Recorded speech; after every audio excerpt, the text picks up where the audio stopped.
सबको लगता है कि काकरोच जनता पार्टी के जो संस्थापक हैं उन्होंने भाई साहब प्रेस कॉन्फ्रेंस किया है, लेकिन दोस्तों सबसे बड़ा सवाल उठता है कि आखिर उन्होंने प्रेस कॉन्फ्रेंस में क्या कहा है। प्रेस कॉन्फ्रेंस में जो भी बातें दोस्तों कही गई है ना, वह अपने आप में चौंकाने वाली है। शायद आप भी सुनेंगे तो हैरान रह जाएंगे। बहरहाल आइए देखते हैं कि आखिर पूरा मामला क्या है। दोस्तों जैसा कि शायद आपको पता हो गया होगा कि 6 जून 2026 को दिल्ली के जंतर मंतर पर बहुत कड़ा विरोध प्रदर्शन काकरोच जनता पार्टी के द्वारा सरकार के खिलाफ किया गया था। हालांकि यह आंदोलन पूरी तरीके से अहिंसात्मक रहा और इसमें किसी भी तरीके की मारपीट या फिर हिंसा को बढ़ावा या फिर उत्तेजित नहीं किया गया। लेकिन दोस्तों इसी बीच खबरें निकलकर सामने आ रही है कि जो काकरोच जनता पार्टी के जो संस्थापक हैं अभिजीत दीपके, उन्होंने प्रेस कॉन्फ्रेंस के जरिए बहुत ही बड़ा मैसेज जो है सरकार को दिया है। आइए जानने की कोशिश करते हैं कि क्या कुछ उन्होंने प्रेस कॉन्फ्रेंस में क्या कुछ कहा है।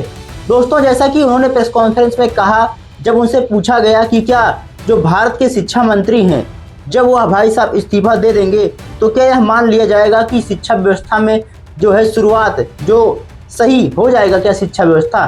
तो उन्होंने कहा ऐसा नहीं है, लेकिन सबसे पहले यह भी जरूरी है कि जो भी इसके पीछे मतलब लगा हुआ है, जो इसके पीछे जिम्मेदार है, चाहे वह शिक्षा मंत्री हो, प्रधानमंत्री हो, स्वास्थ्य मंत्री हो, कोई भी हो, जब तक वह जिम्मेदारी नहीं लेता है तब तक सिस्टम में शुरुआत की गुंजाइश नहीं कही जा सकती है।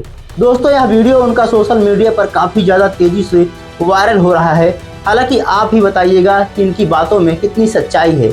उन्होंने सच ही कहा है कि जब तक कोई भी सिस्टम अपने आप के ऊपर जिम्मेदारी नहीं लेता है, जैसे मान लो अगर मैं ही कुछ गलती करता हूँ, अगर मैं ही उसे एक्सेप्ट नहीं करता हूँ, तो फिर सुधार की गुंजाइश भाई साहब एकदम से पूरी तरीके से ख़त्म हो जाती है। और उन्होंने यही प्रेस कॉन्फ्रेंस में जवाब दिया था।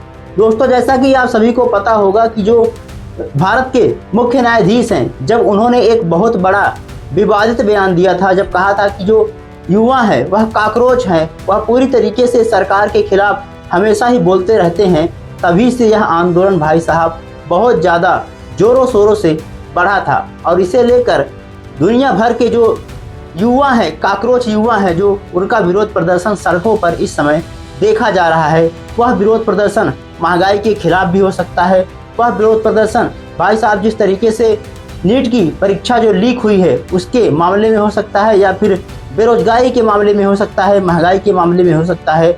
सरकार को यह आईना दिखाने के लिए काकरोच जनता पार्टी बनाया गया एक व्यंग्यात्मक पार्टी भले ही है, लेकिन उसने यह साफ कर दिया कि जब तक मंशा साफ नहीं रहती है तब तक कोई भी कदम नहीं उठाया जा सकता है।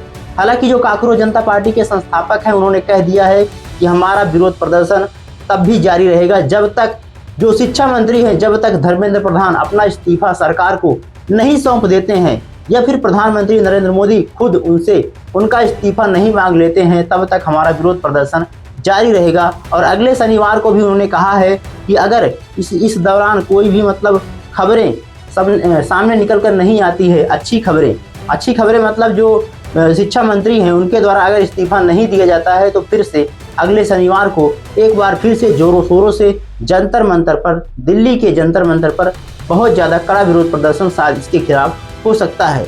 इसके अलावा प्रेस कॉन्फ्रेंस में जब उनसे पूछा गया कि क्या यह पार्टी भाई साहब राष्ट्रीय पार्टी बन सकती है, क्या यह चुनाव लड़ सकती है यह पार्टी, तो उन्होंने साफ जवाब दिया कि हाँ हो सकता है। जिस तरीके से मतलब चाहे वह बीजेपी हो चाहे वह कांग्रेस हो, जो भी सरकार बनाती है वह शिक्षा, बेरोजगारी या फिर स्वास्थ्य के पर जो है बात नहीं करती है। इसलिए अगर मौका मिलता है तो काकरोच जनता पार्टी भाई साहब चुनाव भी लड़ सकती है।